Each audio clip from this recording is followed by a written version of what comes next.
अस्सलाम वालेकुम व्यूअर्स। अगर अचानक मेहमान आ जाएं तो 2 अदद आलू लें, इसमें 2 प्याज डालें और कमाल देखें। ना ही ये कोई पकौड़ा है, ना ही कोई पराठा और ना ही कोई रोटी, लेकिन जो भी है यकीन करें आपके घर वाले मज़े ले लेकर खाएंगे। आज की वीडियो का गोल रखते हैं 5000 लाइक्स। तो चलें शुरू करते हैं। सबसे पहले हम आटे को गूंद लेते हैं। 2 कप आपने गंदम का आटा लेना है, इसकी जगह आप मैदा भी ले सकते हो। मैदे के साथ आप बेसन का यूज़ भी कर सकते हो। 1 टीस्पून नमक, 1 टीस्पून चिली फ्लेक्स डाल दें। 1 टीस्पून इसमें आपने साबुत ज़ीरा डालना है। हाफ टीस्पून अजवाइन डाल दें।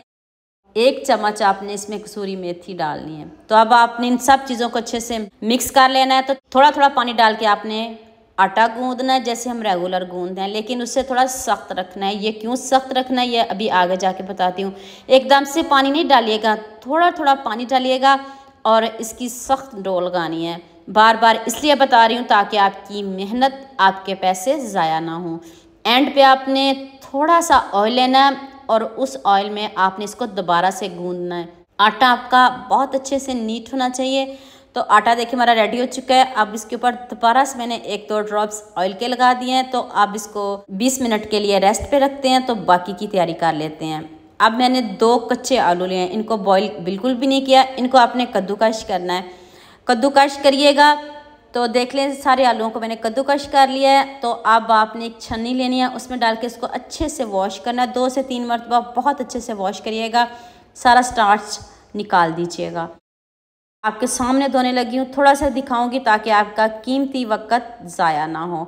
और हाँ, मुझे ये भी बताइएगा मुझे किन किन मुल्कों और किन किन शहरों से देख रहे हो। मुझे बहुत खुशी होती है जब आपके फेसबुक और यूट्यूब पर खूबसूरत से कमेंट पढ़ती हूँ। आप सबका खूबसूरत कमेंट करने का बहुत बहुत शुक्रिया। और आप भी हमेशा मेरे साथ ऐसे ही जुड़े रहिए और आप भी हमेशा खुश रहिए। तो लीजिए जी, आलू में पानी बिल्कुल भी नहीं होना चाहिए। आलूओं को आपने अच्छे से निचोड़ लेना है। अब मैंने 2 प्याज स्लाइस में कट कर लिए हैं।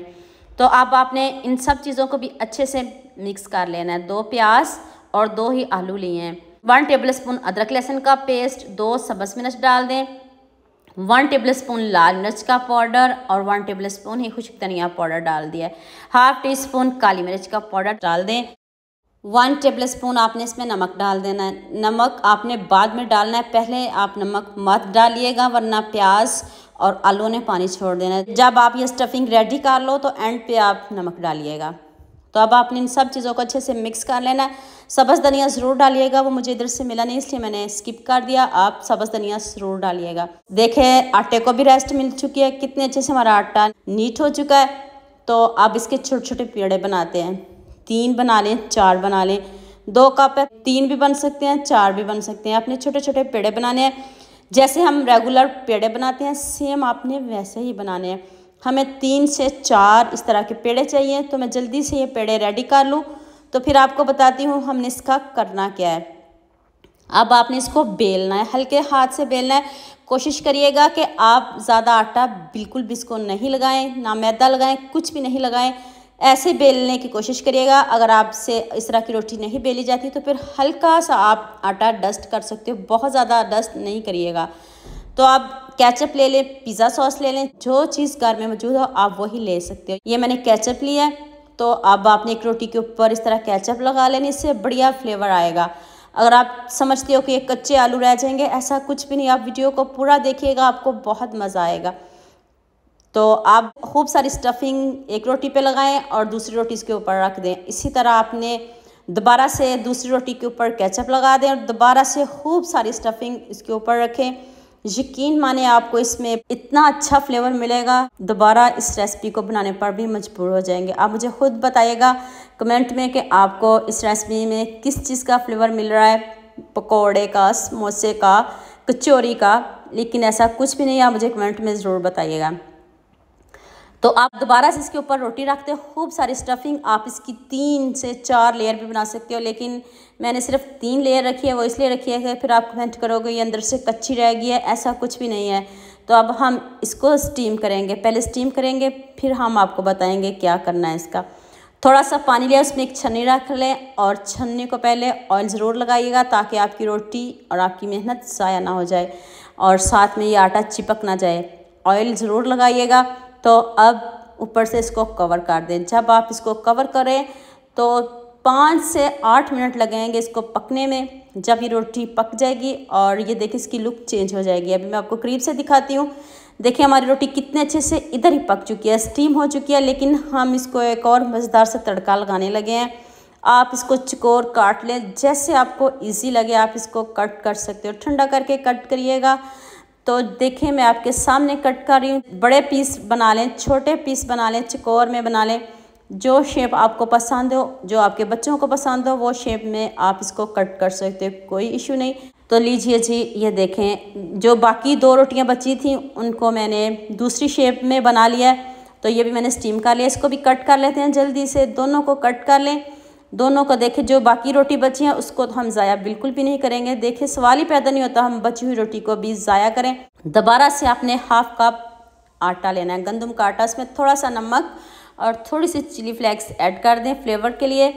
तो बस इसको अच्छे से मिक्स कर लें और इसका एक बैटर बना लेते हैं। गाढ़ा सा बैटर बनाना है, एकदम से पानी नहीं डालिएगा, थोड़ा थोड़ा पानी डाल के फिर हम इसका एक बैटर तैयार करेंगे, ताकि जो हमारे स्नैक्स हैं वो खुले नहीं और भी मज़े के बने। तो आप इसकी जगह मैदा भी ले सकते हो, बेसन भी ले सकते हो, लेकिन मैंने उसी आटे को दोबारा से इस्तेमाल किया है। तो आप एक एक स्नैक्स पकड़ें और इस तरह की कोटिंग करें। ज़्यादा गाढ़ा नहीं बनाइएगा, बस हमने जस्ट इसके ऊपर कोटिंग की है। तो ऑयल भी ज़्यादा नहीं डालिएगा। आपके सामने ऑयल डालने लगी हूँ, बहुत कम आपने ऑयल लेना है। तो इसको हम फ्राई करेंगे, क्रिस्पी करेंगे। ऊपर से इतने क्रिस्पी होंगे और अंदर से इतने सॉफ्ट, इतने यमी, आप इन स्नैक्स को दोबारा खाने पर भी मजबूर हो जाएंगे, जितने मज़े के ये स्नैक्स बनेंगे। तो आंच को आपने मीडियम रखना, हाई फ्लेम पे एकदम से कुक नहीं करिएगा। स्टीम भी किया लेकिन हमने इसको क्रिस्पी भी तो करना है। तो आंच आपकी मीडियम आंच से थोड़ी कम होनी चाहिए, एकदम से इसको गोल्डन नहीं करिएगा। देखिए कितना ज़बरदस्त लाइट सा गोल्डन सा कलर आ गया, लेकिन हम इसको और भी पकाएंगे, ऐसे टर्न करते रहेंगे और ज़बरदस्त सा कलर लेके आएंगे। ये अब सब आपके हाथों का जादू होगा, आपके हाथों का कमाल होगा। किस तरह का आप कलर पसंद करते हो, आपसे ये स्नैक्स कैसे के बनेंगे, ये अब आपके हाथों का कमाल होगा। तो देखें मैं आपके सामने प्लेट में निकाल रही हूँ और मैं ये स्नैक्स बाकी के भी रेडी कर लूँ, तो फिर मैं आपको इसकी फ़ाइनल लुक दिखाती हूँ। मज़ा ना आए तो पैसे वापस, सच भी ये वाली रेसिपी है। तो लीजिए जी, मज़ेदार से हमारे स्नैक्स रेडी हो चुके हैं। सारी चीज़ें आपके घर में मौजूद होंगी, ना आपको बाज़ार जाना पड़ेगा, ना बाज़ार से कुछ लाना पड़ेगा। और देखें स्टफिंग ज़रा भी बाहर नहीं आई। आप केचप के साथ लें, आप इसको ऐसे भी खा सकते हो। तो उम्मीद करती हूँ आज की वीडियो आपको लास्ट में पसंद आएगी। जल्दी से मेरे चैनल को सब्सक्राइब कर दो, साथ में बेल आइकन का बटन प्रेस कर लो, ताकि कोई भी न्यू वीडियो आपसे मिस ना हो। दुआ में याद रखिएगा। अल्लाह हाफिज़, मिलते हैं एक और नई वीडियो के साथ।